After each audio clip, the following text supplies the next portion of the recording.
Bonsoir et bienvenue une nouvelle fois dans mon bureau, le lieu dans lequel j'écris mes romans.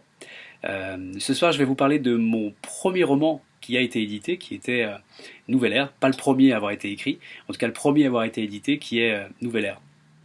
Nouvelle Ère, c'est l'histoire du pouvoir absolu et de la folie qui tourne autour du pouvoir. L'histoire commence par une femme, Sacha, une jeune femme qui est enceinte et qui arrive en haut d'une colline qui surplombe la ville de Washington, et elle découvre que la ville a été complètement détruite. Un message tourne en boucle à la radio en demandant à la population de se rendre sur un stade, un lieu public, pour retrouver des secours, mais elle sent que quelque chose n'est pas normal, et elle décide de rebrousser chemin et de repartir dans un lieu vraiment isolé, en pleine forêt.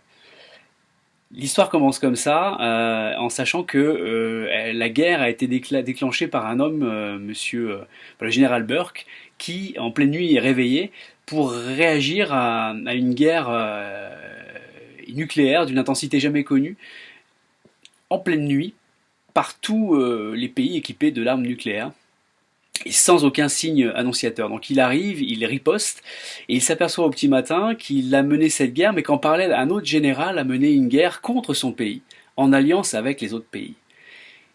Il comprend qu'il a été manipulé, il est au courant et informé d'un projet qui était lié à l'armée, qui consistait à mettre en place des clones pour remplacer les humains. Les humains qui ne sont pas des clones, des vrais humains.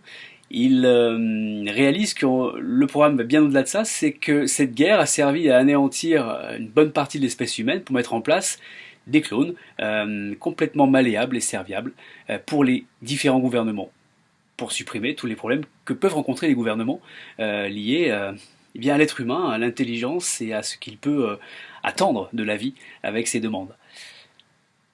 Comprenant cela, il décide de quitter le centre de commandement à Washington.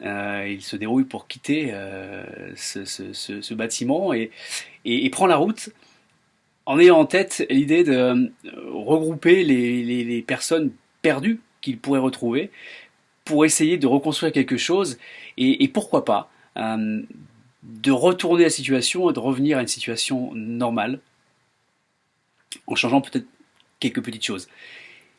Il prend la route et va, au fil de son chemin, rejoindre un lieu qu'il a en tête et qu'il connaissait au Canada, un lieu très calme et isolé. Et là, il va faire des rencontres avec des gens qui ont tous vécu quelque chose. Donc on découvre les personnages les uns après les autres dans des situations assez incroyables, dures, perdues.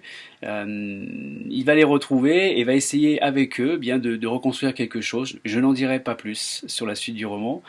Ces personnages sont tous issus de milieux différents, vraiment de milieux sociaux différents, de nationalités différentes, d'origines différentes. Et ensemble, ils vont essayer en paix de reconstruire quelque chose face à la folie amenée par tous les gouvernements. Voilà ce qu'est l'histoire de Nouvelle Ère. Je remercie une nouvelle fois tous les lecteurs qui ont été présents, et vous êtes encore une fois des milliers et des milliers à avoir lu Nouvelle Ère. Il y aura une suite parce qu'elle a été demandée. Je m'étais interrogé à l'époque sur l'écriture de cette suite, et puis de par la fréquence de vos retours et cette demande, je me suis dit qu'en effet il fallait y retourner et retrouver ces personnages pour aller un peu plus loin dans l'histoire. Donc ce sera assez prochainement et je vous en tiendrai informé. Merci de votre écoute et puis à très très bientôt pour la présentation d'un autre de mes romans. Bonne soirée et bon week-end à tous.